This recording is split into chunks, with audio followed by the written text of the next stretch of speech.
네, 오늘 하나님께서 저와 여러분들에게 주시는 말씀 출애굽기 4장 10절에서 17절 말씀이죠. 내가 바뀌면 모든 것이 좋은 방향으로 바뀝니다. 이런 제목인데 말씀 증거될 때 우리 하나님의 은혜가 함께하기를 원합니다. 한 주간 편안하셨죠? 네, 감사합니다. 지난주에 우리나라도 드디어 OECD 37개국 중에서 제일 꼴찌로 또 전 세계 104개 국가 104번째로 백신 접종국이 되었습니다. 굉장히 기뻐할 일이죠. 왜냐하면 이 접종이 끝나야 코로나도 끝나기 때문에 그래요. 올 1월 초에 그 세계적으로 코로나 확진자가 30만 명이 넘었는데요. 그저께 기준으로 제가 확인을 해보니까 21만 6천 명대로 이렇게 뚝 떨어졌더라고요. 전체 확진자가. 그러니까 백신이 이제 어느 정도 맞아가면 이제 거의 이제 소멸 단계로 들어갈 것이다. 우리나라 같은 경우는 이제 아스트라제네카의 그 백신이다 보니까 좀 예방률이 좀 떨어지죠. 모더나나 화이자에 비해서. 그래서 한 70% 이상 정도 국민이 한 3,500만 명 이상이 맞게 되면 이제 효과가 이제 나타날 거로 그렇게 이제 확신을 합니다. 그런데 이제 좀 불안한 것은 이제 제가 예측컨대 이 접종이 뭐 고의적이든 아니면은 확보를 못해서 그러든 좀 늦어질 것 같다는 생각이 들어요. 그래서 어쨌든 이 모임 금지 자체가 내년 대통령 선거까지는 지속될 것 같다. 그러니까 그때 가야 이제 다 풀릴 것으로 예상이 됩니다. 그래서 교회 예배도 그때까지는 내년 대통령 선거까지는 지장을 받을 것 같다라는 그런 그 굉장히 우려가 이제 전망이 되는데 어쨌든 여러분들이 기도해 주십시오. 하나님이 하시면 능치 못할 일이 없습니다. 우리가 하나님의 능력을 믿기 때문에 그분이 어떻게 또 해 나가실지 모르니까요. 기도하시면서 우리가 이제 또 이렇게 따라가면 되니까 그렇게 나라를 위해서 특별히 이정자들을 위해서 기도 많이 해주시기를 부탁을 드립니다.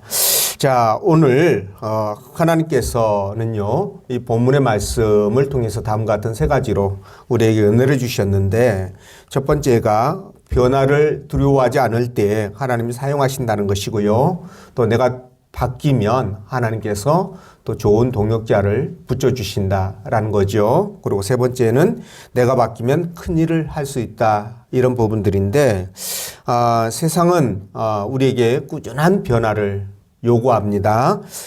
그래서 변화하지 못하면 도태된다라는 그런 말들이 있듯이 실제로 하나님 만드신 이 자연 환경 속에서 살아가는 생명체는 그것이 동물이든 식물이든 사람이든 간에 환경에 적응하지 못하면 사라지는 경우가 전부였다. 뭐 대다수가 아니라 거의 다였다라고 보시면 될 것 같습니다. 우리나라가 6.25 동란을 겪으면서 세계 최빈국에서 말이죠. 지금 이렇게까지 경제 발전을 이룬 것이 바로 세계 질서에, 세계 자유무역 질서에 빠르게 편승했기 때문이다. 저는 그렇게 생각을 하는데 반면에 70년대 중반까지는 우리나라보다 더 잘 살았던 이 북한이 말이죠. 자력갱생이라는 구호 아래서 세계와 담을 쌓고 변화를 거부하면서 강력한 독재를 이제 시행하다 보니까 지금 어떻게 됐나요? 세계 최빈국으로 전락하고 말았습니다. 때문에 사람은 환경에 따라서 변해야 된다.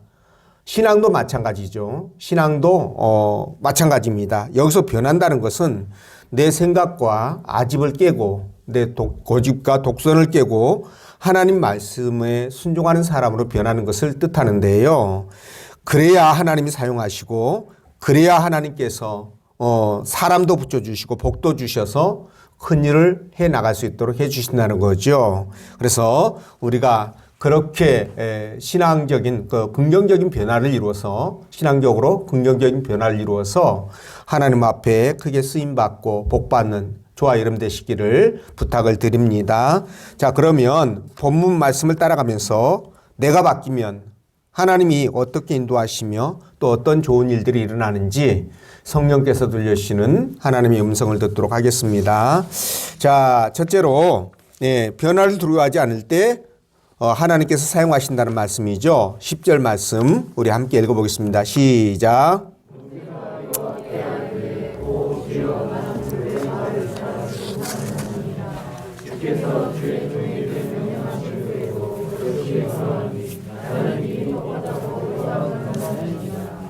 아멘.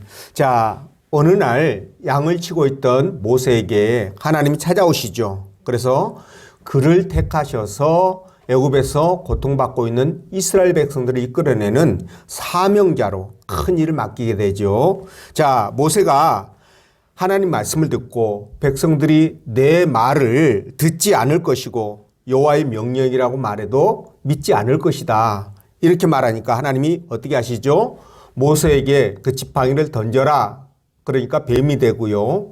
또 손을 품속에 넣어봐라. 넣었다 꺼내라. 이렇게 하니까 또 문둥병이 발하고 또 네가 하수의 물을 떠서 땅에 쏟으면 그것이 피가 될 것이다.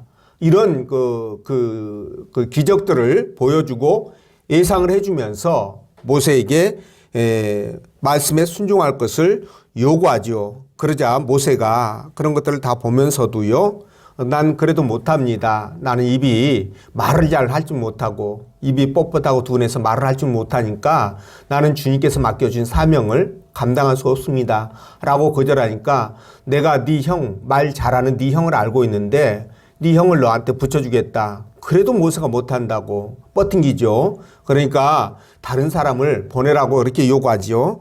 모세가. 그러니 하나님이 그 말을 듣고 화를 내시는데, 자, 여러분, 모세가 이처럼 하나님의 그 명령을 거부한 이유가 뭘까? 하나님께서 맡겨주시는 사명을 거절하는 이유가 무엇일까라는 것을 생각해 보면 이런 결론을 내릴 수 있습니다.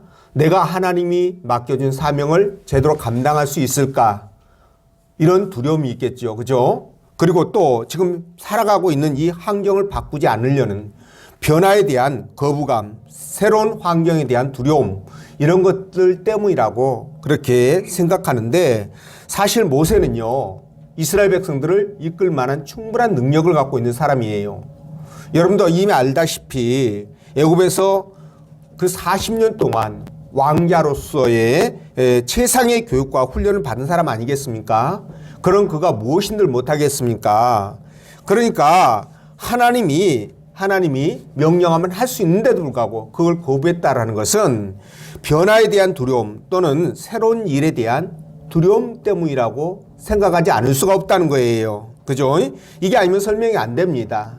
자, 하나님이 이 변화에 대한 두려움 또는 새로운 것에 대한 어떤 두려움, 이런 것을 이겨내야만이 그때 비로소 하나님께서 사람을 사용하시게 된다는 거예요.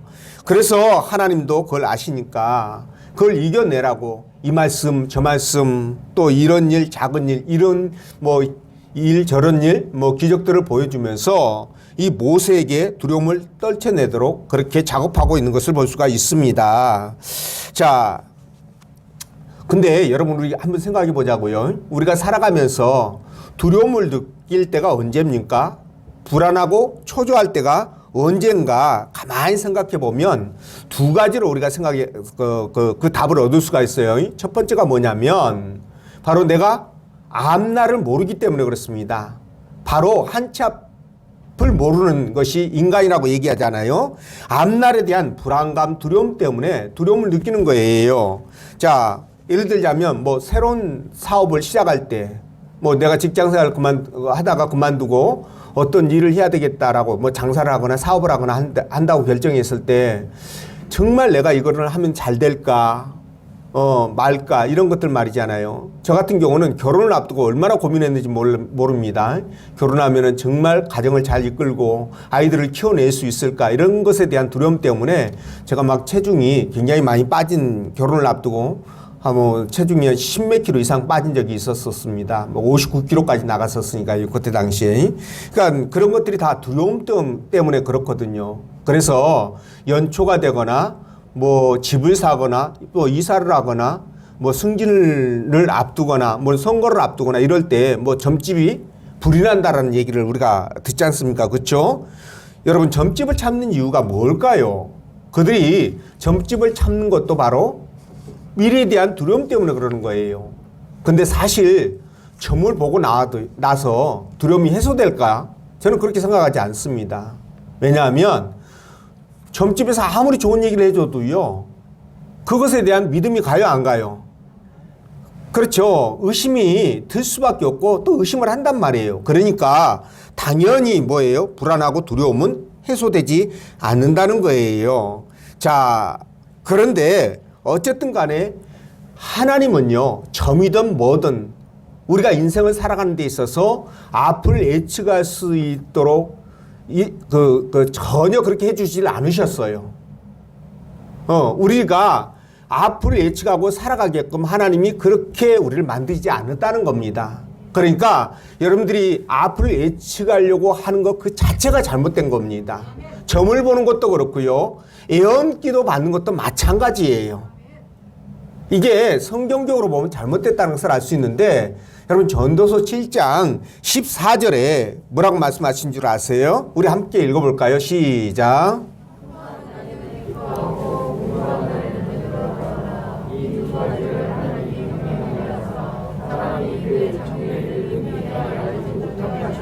네, 사람으로 그 장래일을 능히 헤아려 알지 못하게 했다. 무엇을 통해서? 좋은 일과 나쁜 일이 교대로 막 생기게 함으로 말미암아 앞을 예측하지 못하게 하나님께서 막으셨다라는 거예요.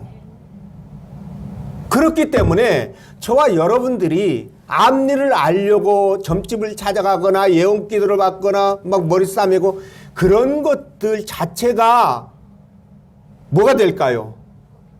불신앙이 되는 겁니다, 여러분. 하나님을 믿지 못하기 때문에 그런 거예요. 여러분, 이렇게 하나님이 금지한 이유가 뭘까요? 네가 그런 것들을 몰라도 어떻게 하시겠다는 겁니까, 하나님이?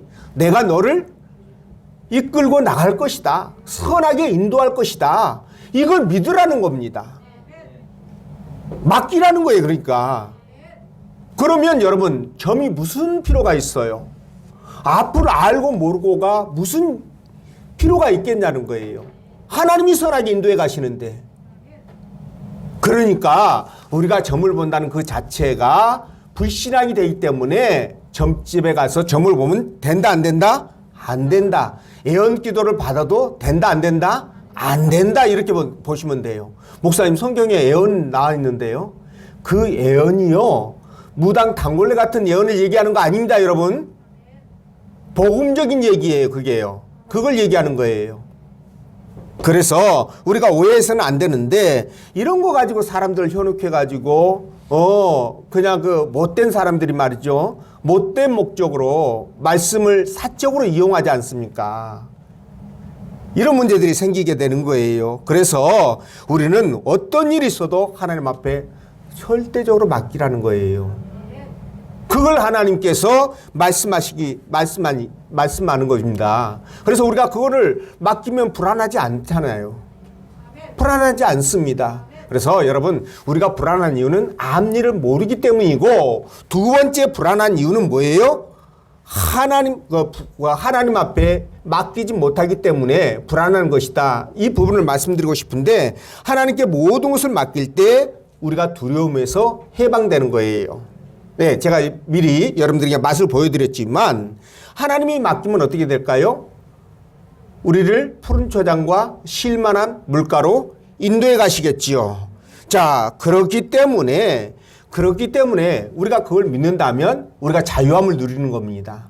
아무리 내 앞에서 힘들고 어려운 일이 생긴다 할지라도 내가 하나님을 믿어버린다면, 반드시 하나님께서 이런 가운데서도 나를 선하게 인도해 가실 것이라는 것을 믿어버린다면 어떻게 될까요? 불안하거나 두렵거나 초조하거나 그렇지 않는다는 거죠. 믿으시는지요? 자, 그래서 우리가 믿는 것이 너무너무 중요한데 오늘 모세가 이렇게 버팅긴 이유가 뭐예요? 하나님 명령에 순종하지 않고 버팅기는 이유가 뭘까요? 하나님을 믿었다, 못 믿었다? 못 믿었다라고 저는 이렇게 봅니다. 네, 미래에 대한 두려움을 극복하지 못했다는 거예요. 새로운 환경에 대한 변화에 대한 두려움을 극복하지 못했다는 거예요. 그 이면에는 뭐가 있다? 하나님을 믿지 못하는 불신앙이 깔렸다라고 밖에 볼 수 없습니다. 자, 그래서 모세는 이때까지만 하더라도 신앙이 초보적이 당했다는 것을 알 수 있습니다. 자, 그렇다면 우리가 하나님께 쓰임받고 능력을 받기 위해서는 어떻게 해야 될 것인가? 바로 하나님을 확실하게 믿고 그 말씀을 붙들고 변화하는 이 변화를 두려워하지 말고요. 네, 힘들어도 그것을 수용하자는 거예요. 네, 그렇게 할 때 바로 하나님께서는 저와 여러분들을 통해서 역사와 기적을 이루어 가시는 겁니다. 근데 여러분 사실 이 변화라는 것이 굉장히 싫어요. 굉장히 싫습니다.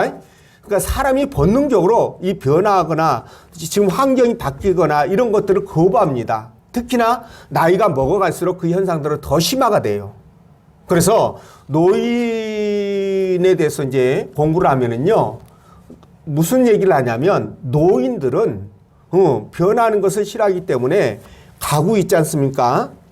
노인 이제 집에 케어라고 가면은 뭐 가구가 이렇게 변화되거나 뭐가 내 물건이 바뀌거나 노인의 이치가 달라지거나 이런 것들에 대한 거부감이 심하기 때문에 함부로 그런 것들을 손대면 안 된다 이렇게 얘기를 합니다.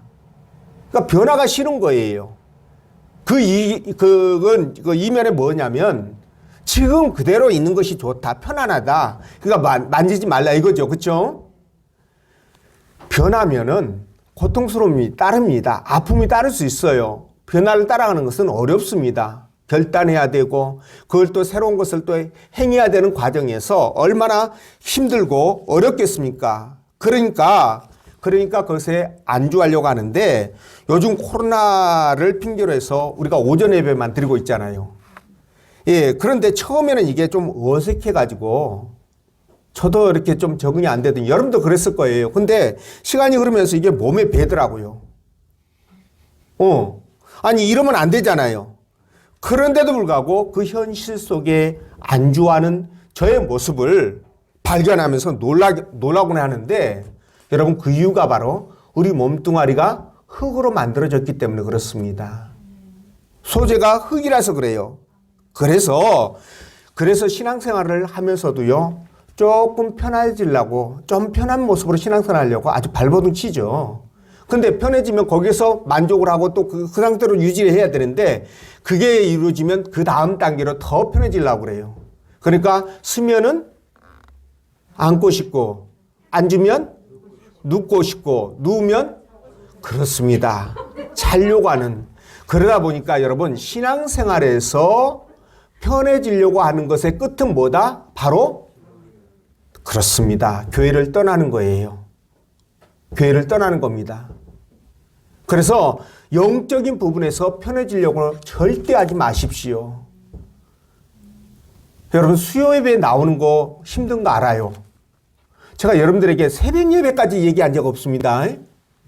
현대 생활 자체가 새벽 예배를 드리기에 정말 힘들어요. 그러다 보니까 저도 그런 얘기들을 안 하는데 그래도 말이죠. 예배나 주중에 드리는 예배는 나와야 되잖아요. 근데 그거 못 나옵니다. 왜 그렇습니까? 못 나오다 보면은 이게 또 습관이 돼가지고요. 아예 젖어서 그것도 안 나오고 그 다음 것도 또 안 나오기 시작해요. 이러다 보면 썬데이 크리스찬이 되고요. 썬데이 크리스찬 되다가 어느 계기가 되면은 어떤 고리가 하나 생기면 그 고리를 계기로 해서 교회를 아예 안 나오신다. 이렇게 되는 거죠. 이렇게 되는 겁니다. 그래서 여러분 적당이라는 게 없어요. 여러분 아시잖아요. 70년대, 80년대, 90년대 초반만 하더라도 우리들이 신앙생활 할 때 얼마나 기도원 같은 데 많이 찾아다녔습니까? 저도 기도원 정말 많이 다녔었어요.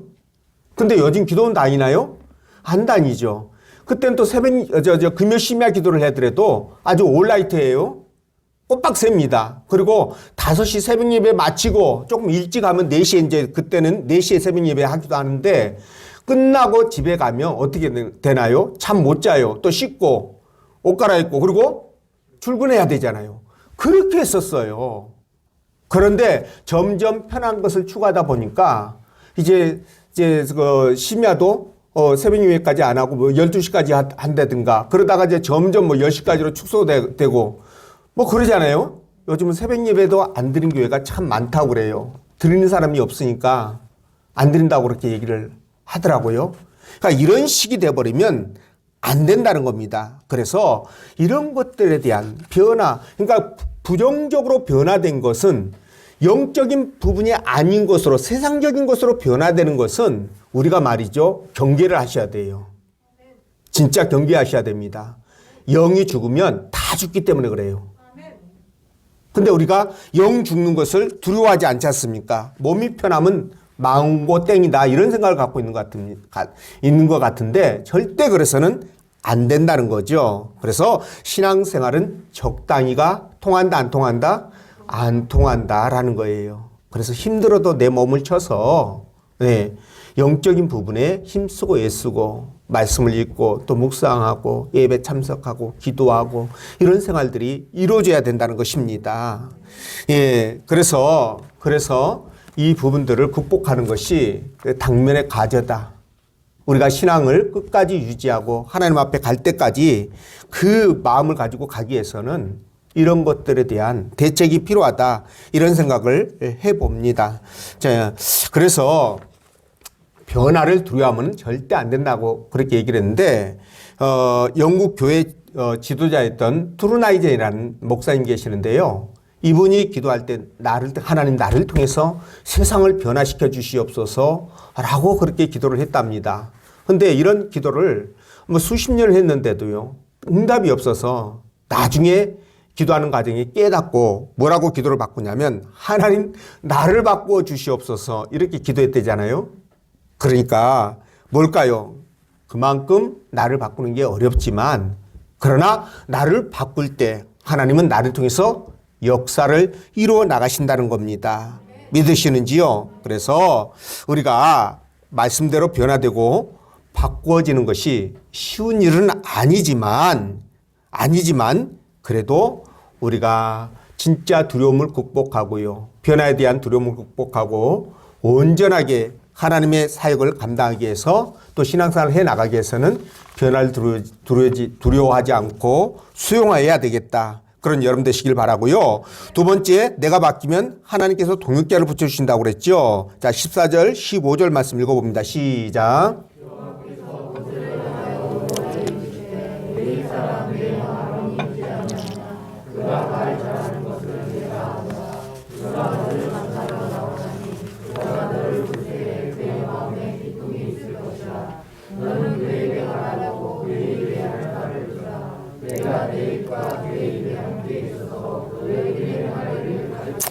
자, 아멘. 자, 이 말씀 여러분.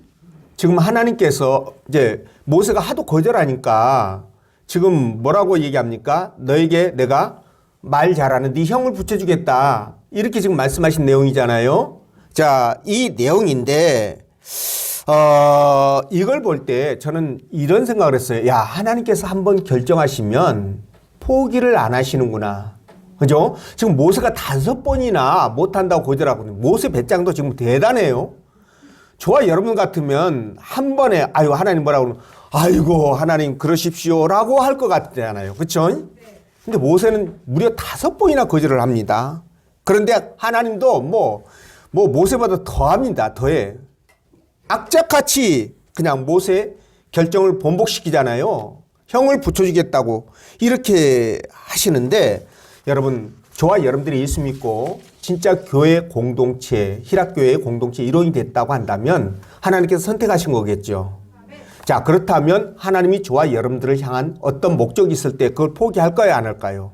안 하신다고 봐야 됩니다.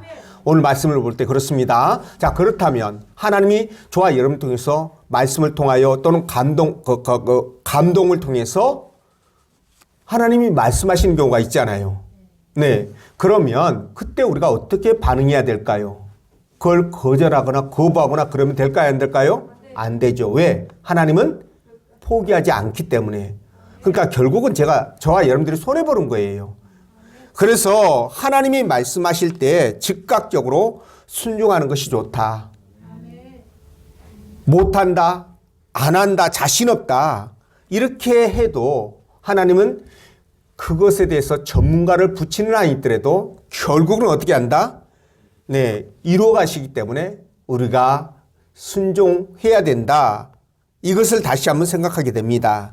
자, 그런데 여러분, 이렇게 하나님은요, 당신이 한번 결정하신 것을 이루어 가시는 데 있어서 우리가 못할 때 그 못하는 영역을 누굴 통해서든지 붙여주신다고 그랬죠. 그러니까 하나님은 우리가 이 땅을 살아가는 과정에서 그게 신앙생활이든 아니면 일반 삶이든 간에 어쨌든 하나님은 동역자를 붙여주셔가지고 함께 그 일들을 해나갈 수 있도록 해주신다는 거예요.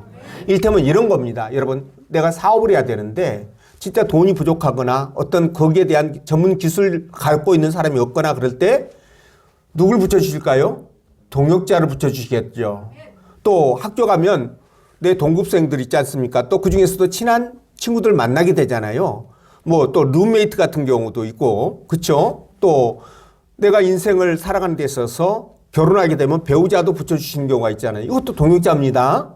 그러니까는 저와 여러분들이 인생을 살아가는 데 있어서 또 제가 목회를 하는 데 있어서 여러분들을 동역자로 또 붙여주신 거예요. 또 여러분들에게는 저를 또 동역자로 붙여주신 겁니다. 이렇게 해서 당신이 원하시는 부분들을 이뤄 가시기 위해서 수시로 동역자를 붙여주는데 여러분, 그 동역자가 말이죠. 저와 여러분들이 하나님 앞에 변화를 받아들이고 그분 말씀에 순종할 때 그 동역자를 신실한 동역자를 붙여주신다는 사실이에요. 그걸 믿으셔야 됩니다. 여러분, 아론 보십시오. 아론이 모세의 형이잖아요. 그러면 형의 입장에서 동생의 명령을 받는 그 뭡니까? 수아처럼, 부하처럼 그런 역할을 감당해야 되는데 얼마나 자존심 상하겠어요. 그럼에도 불구하고 모세는 한 번도 불평불만하지 않고 모세를 도와요. 아론이 모세를 도와서 동역자로서의 그 일들을 잘 감당해 갑니다. 여러분, 모세가 아말렉과의 전투에서 어떻게 합니까? 그렇죠. 기도할 때 손이 내려오면은 아말렉이 이기고 손이 올라가 있는 상태에서 또 이스라엘이 이기고 그렇잖아요. 그때 손이 내려가니까 어떻게 했습니까? 아론이 훌과 함께 돌을 갖다가 모세를 앉히고 그리고 두 손을 붙들어 매잖아요. 어깨에다 매지 않습니까? 그리고 내려가지 않도록 해주는. 그러니까 철저하게 이 아론은요, 모세의 동역자로서 정말 100점짜리의 사역을 감당하게 해 주셨어요. 그러니까 물론 한때 그 모세의 권위에 도전해서 미리암과 함께 그렇게 반항할 때도 있었지만 잠깐 한순간이었잖아요. 그리고 전 인생을 봤을 때 진짜 신실한 동역자로서 모세와 함께 주의 일들을 감당해가고 모세의 말을 하나님 말처럼 생각하면서 따랐지 않습니까? 그러니까 저와 여러분들도 이 모세처럼 그렇게 하나님 말씀 앞에 변화가 되면은요, 그리고 순종하게 되면 하나님께서 내 인생을 살아가는 데서의 때때마다 고비마다 하나님이 누굴 붙여주신다? 동역자를 붙여주신다. 그래서 저와 여러분들이 인생을 살아가는데 힘들지 않도록, 어렵지 않도록, 또 신앙생활을 잘 해나갈 수 있도록 하나님께서 함께 하시기 때문에 저와 여러분들이 어떻게 해야 된다? 변화가 이루어져야 된다. 이 부분을 말씀을 드립니다. 하나님의 말씀으로 내가 새롭게 변화되는 그런 역사들이 있어야 된다는 거예요. 그렇게 할 때 하나님께서 저와 여러분들과 함께 하시고 복을 주신다라는 것 믿으시고요. 세 번째로 내가 바뀌면 큰 일을 행할 수 있겠죠. 그렇죠? 자, 우리 17절 말씀 읽어보겠습니다. 시작.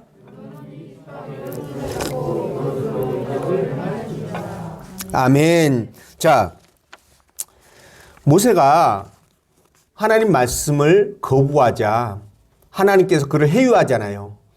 참 우리 하나님 참 속도 좋아요. 저는 이 말씀 속에서 하나님 앞에 굉장히 친밀감을 느꼈습니다. 아니 무려 5번이나. 근데 하나님 하신 모습 보세요. 이 앞장 3장에서부터 읽어보면은요, 모세에게 하는 그 모습들이 이렇게 쭉 나오는데, 거기 보면은 모세를 얼리고 달리고 막 그런 걸 봅니다. 그러면서 모세가 거절하니까, 야 모세야 너 지팡이 한번 던져봐. 던지니까 뱀인데 그거 꼬리 한번 잡아볼래? 그러니까 다시 또 지팡이가 돼요. 그쵸?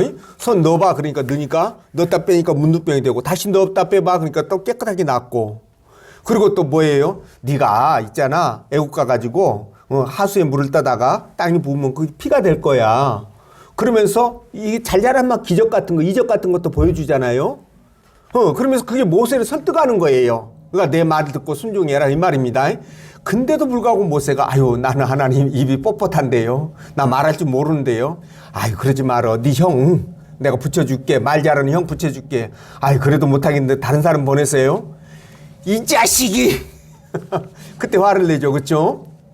그거 보면서 참 인간적이다. 왜냐하면 하나님은요 그런 모세를 아작을 낼 수도 있잖아요. 죽일 수도 있고 다른 사람을 세울 수도 있습니다. 그런데도 불구하고 그렇지 않고 끝까지 설득하는 그 하나님 모습 속에서 참 인간적이다. 참 인격적이다. 너무나 친근하고 친밀하다. 저는 그런 감정을 느꼈다니까요. 자, 그런데 말이죠. 이렇게 하나님께서는 모세를 설득해서 결국은 그를 굴복시키죠. 자, 그러면서 어떻게 하느냐? 그에게 능력을 주시는데, 기적을 행할 수 있는, 큰 일을 행할 수 있는 능력을 주시는데, 자, 아까도 말씀드렸지만 지팡이를 던지라고 그랬었죠. 그때 뱀이 됐잖아요. 근데 이 모세가 쓴 지팡이는 특별히 하나님이 주신 능력의 지팡이였을까요? 아니면은 모세가 사용했던 지팡이일까요? 그렇습니다. 이 지팡이는 모세가 40년 동안 양을 칠 때 사용했던 지극히 평범하고, 그냥 가치 없는, 볼품 없는 그런 지팡이에 불과했다라는 거예요. 자, 그런데도 불구하고 여러분, 제 말을 잘 들어보십시오. 그런데도 불구하고 이 지팡이를 하나님께서 사용하시니까 어떻게 되죠? 능력의 지팡이로 변화되지 않아요. 자, 이걸 우리가 깨닫자는 겁니다. 자, 그러니까 말이죠. 정말 그 우리의 대적인 이 원수마귀를 상대하기 위해서, 바로 왕을 상대하기 위해서, 또 300만에 가까운 그 이스라엘 백성들을 이끌어내기 위해서 사용됐던 것은 바로 강력한 무슨 미사일이나 핵폭탄이 아니라 바로 평소에 볼품없고 가치없이 느껴졌던 지극히 평범한 지팡이에 불과했다라는 거예요. 지팡이였다는 겁니다. 자, 그러니까 여러분들에게 말씀을 드립니다.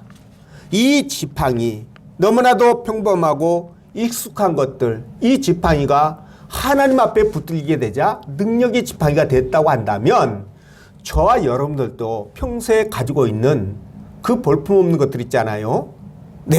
그리고 그 가치를 모르고 그렇게 무시했던 것들이 굉장히 소중한 자원이 될 수 있다는 거예요. 또 마찬가지로 내 주변에 있는 사람들, 또 교회 공동체 안에 있는 형제들, 뭐 이런 분들이 평소에는 내가 그냥 그렇게 볼품없이 그렇게 생각하고 뭐 그렇게 무시할 수도 있고, 그냥 뭐랄까요, 어떻게 표현해야 되죠? 이럴 때는 참 좋은 단어가 있습니다. 거시기. 거시기하게 생각했어도요, 어떻습니까? 하나님께서 그 사람들을 사용하면 나에게 굉장히 귀하고 소중한 사람들이 될 수 있다는 거예요. 그래서 여러분, 평소에 어떻게 해야 됩니까? 그런 형제들과 주변 사람들과 또 많은 사람들과의 관계 맺기를 잘 하시는 것이 좋습니다. 이런 부분들을 우리가 느끼게 되는데, 그래서 하나님이 사용하시면 이런 것들이 능력의 지팡이가 되기 때문에 출애굽기 4장 20절에서도 이 모세의 지팡이를 가리켜서 하나님 뭐라고 그러냐면 나의 지팡이다 이렇게 말씀하시는 것을 볼 수가 있어요. 하나님의 지팡이다 이렇게 말씀하십니다. 자, 그래서 여러분들에게 말씀을 드리는데요. 진짜 하나님의 말씀에 순종하고 하나님과 함께 동행하고 하나님을 사랑하면서 하나님과 함께 즐거워하고 기뻐하는 믿음의 사람이 된다면 여러분들이 평소에 하찮게 생각했던 것들 또는 사람이든 그 물건이든 간에 어떤 것이든 간에 그것들이 뭡니까? 나에게 소중한 능력의 자원들이 될 수 있다. 여러분들이 그것을 믿으시고 정말로 여러분들이 평소에 그것들을 소중하게 생각하시길 바랍니다. 지팡이가 능력의 도구가 될 수 있다는 거예요. 보십시오. 양을 칠 때 썼던 이 지팡이 바로 하나님 앞에 변화된 모세가 사용하자 홍해를 가르지 않습니까? 그렇죠? 그래서 수많은 이스라엘 백성들을 살려내는 능력의 지팡이가 됩니다. 뿐만 아니라 여러분 호렙산에 이르렀을 때 이스라엘 백성들이 얼마나 느비딤에서 얼마나 그들이 그 목이 말라가지고 그게 그 고통스러워했습니까? 그때 모세가 이 볼품없는 지팡이 하나님께서 사용하시게 되니까 어떻게 돼요? 바로 반석을 쳐서 거기에서 어마어마한 물이 나와가지고 사막이 오아시스로 변하는, 그래서 수많은 사람들이 해갈을 하고 짐승들이 해갈을 하는 그런 역사가 일어나지 않습니까? 그렇죠. 그러니까 여러분 이 보잘것없는 볼품없는 지팡이가 하나님이 쓰시니까 능력의 지팡이가 되었던 것처럼 저와 여러분들도 하나님 손에 붙잡히게 되면 변화를 두려워하지 아니하고 하나님 말씀 앞에 순종하는 믿음의 사람이 되게 되면 어떻게 될까요? 능력의 도구가 된다는 거예요. 그래서 여러분들에게 말씀을 드립니다. 내가 좀 힘들더라도 진짜 영적인 가치들을 지키고 진짜 하나님 앞에 신앙생활을 온전하게 해나가려고 노력을 한번 해보십시오. 그렇게 되면 그게 내가 바뀌는 거잖아요. 그렇죠? 그렇게 되면요 진짜 하나님께서 내 주변의 환경들을 바꿔 가셔요. 내가 바뀌지 않으면 절대 안 바뀝니다. 그러니까 여러분들 아까도 제가 그 말씀드렸던 것처럼 하나님 이것도 해주시고 저것도 해주시고 이것도 바꿔주시고 저것도 바꿔주십시오 이렇게 기도하는 것이 아니라 하나님 나를 바꿔주십시오 라고 기도하시면 내가 바뀔 때 그것들이 바뀌는 거예요. 그러니까 원래는 그 주변에 있는 환경들은 그대로 있습니다. 바뀌지 않고 그대로 있는데 내가 바뀌게 되면 그것들이 바뀌게 보이는 거예요. 아니 바뀌어지는 겁니다. 그게. 그래서 새로운 환경들이 만들어지게 되거든요. 이게 하나님의 능력이에요. 그래서 세상이 바뀌는 거예요. 환경이 바뀌고 주변의 환경이 바뀌고 세상이 바뀌고요. 그리고 평범한 사람도 큰 일을 행할 수 있는 능력의 사람으로 주의 종으로 바뀌게 되는 것입니다. 자, 그렇기 때문에 우리가 이것들을 생각한다면 신앙생활을 할 때 어떻게 해야 될 것인가 답이 나오잖아요. 그렇죠? 네, 그래서 여러분들께 부탁을 드립니다.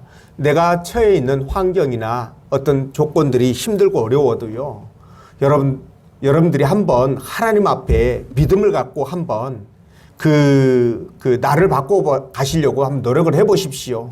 믿음으로 하나님 앞에 말씀으로 살아가려고 한번 노력을 해 보십시오. 그럴 때 하나님께서 저와 여러분들을 통해서 기적을 만들어 가십니다. 예, 그럴 때 확실한 거 아니겠습니까? 예, 그런 걸 통해서 여러분들이 진짜 하나님 앞에 복을 받고 또 큰 능력도 행하시고 큰 일도 행하시고 그런 믿음의 사람이 되시기를 주의 이름으로 축원드립니다. 기도하겠습니다.